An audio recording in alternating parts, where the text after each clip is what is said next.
الشيطان الرجيم بسم الله الرحمن الرحيم.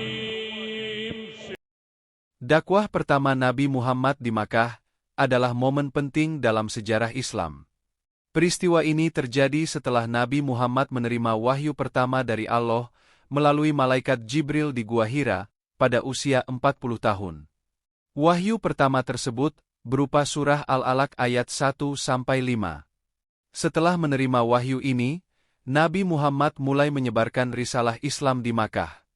Dakwah pertama Nabi Muhammad terbagi dalam dua fase utama: dakwah secara sembunyi-sembunyi dan dakwah secara terbuka.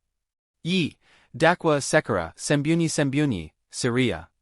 Dakwah secara sembunyi-sembunyi berlangsung selama 3 tahun, sejak Nabi Muhammad menerima wahyu pertama hingga mendapat perintah untuk berdakwah secara terbuka.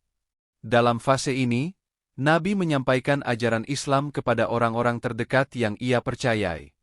Dakwah dilakukan secara pribadi, karena situasi di Makkah yang sangat sensitif dan masyarakat Quraisy yang sangat kaku terhadap keyakinan nenek moyang mereka. Berikut adalah beberapa orang yang pertama kali memeluk Islam dalam fase ini. Khadijah binti Khuwailid, istri Nabi Muhammad dan orang pertama yang beriman. Ali bin Abi Thalib, sepupu Nabi yang masih muda, yang hidup bersama beliau. Abu Bakar As-Siddiq, sahabat dekat Nabi, yang nantinya berperan besar dalam penyebaran Islam. Zaid bin Haritsah, anak angkat Nabi Muhammad. Orang-orang ini dikenal sebagai As-Sabiqun al-Awwalun, yaitu orang-orang yang pertama kali masuk Islam. Abu Bakar kemudian mengajak beberapa sahabatnya untuk memeluk Islam, di antaranya Utsman bin Affan, Abdurrahman bin Auf, Sa'id bin Abi Waqqas, dan Talhah bin Ubaidillah. 2.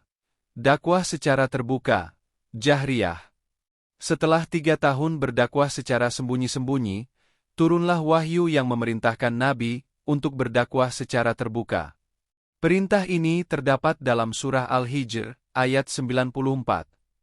Maka sampaikanlah secara terang-terangan segala apa yang diperintahkan kepadamu, dan berpalinglah dari orang-orang yang musyrik. Nabi Muhammad mulai berdakwah secara terang-terangan dengan mengumpulkan Bani Hashim dan seluruh penduduk Makkah di Bukit Syafa. Di sana, beliau menyampaikan ajaran Islam dan memperingatkan mereka tentang hari kiamat. Nabi berkata, "Wahai orang-orang Quraisy, apa pendapat kalian jika aku katakan kepada kalian bahwa ada pasukan di balik bukit ini yang siap menyerang kalian? Apakah kalian akan mempercayaiku?" Orang-orang Quraisy menjawab, "Ya, kami mempercayaimu, karena kami tidak pernah mendengar engkau berdusta." Kemudian Nabi Muhammad melanjutkan, "Sesungguhnya aku diutus sebagai pemberi peringatan kepada kalian sebelum datangnya azab yang pedih." Namun, seruan ini ditentang oleh mayoritas kaum Quraisy, terutama oleh pamannya sendiri, Abu Lahab, yang dengan keras menolak dan mencemooh dakwah Nabi.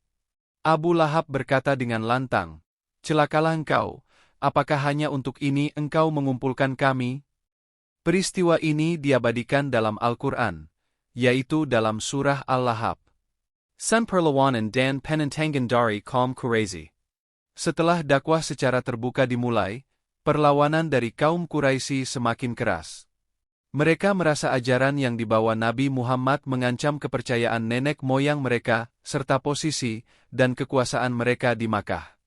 Beberapa langkah yang mereka ambil untuk menghentikan dakwah Nabi antara lain: penghinaan dan pembokotan. Nabi Muhammad dan para pengikutnya sering dihina dan difitnah. Pada saat yang sama, kaum Quraisy memberlakukan pembokotan sosial dan ekonomi terhadap Bani Hashim dan umat Islam. Mereka tidak diizinkan melakukan perdagangan atau pernikahan dengan kaum lain. Penyiksaan terhadap kaum Muslim. Orang-orang yang lemah dari kalangan Muslim, terutama para budak, disiksa dengan kejam.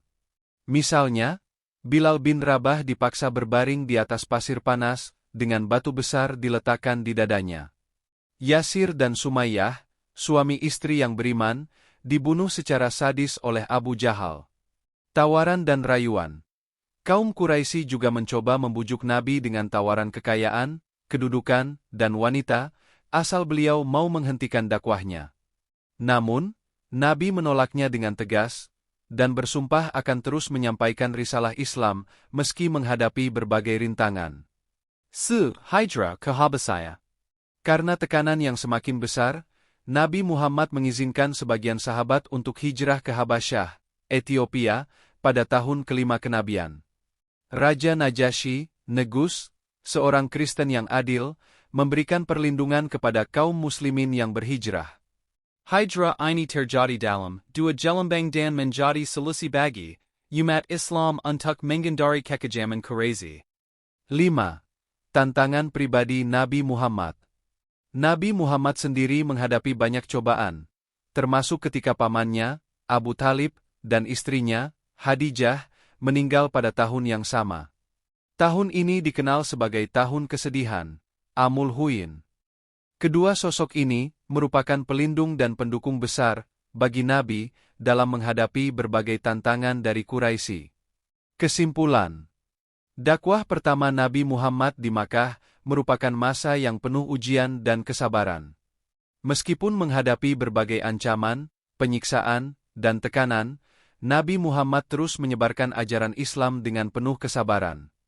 Perjuangan selama fase Makkah ini merupakan fondasi bagi penyebaran Islam lebih luas lagi di kemudian hari, terutama setelah peristiwa hijrah ke Madinah yang menandai fase baru dalam sejarah Islam.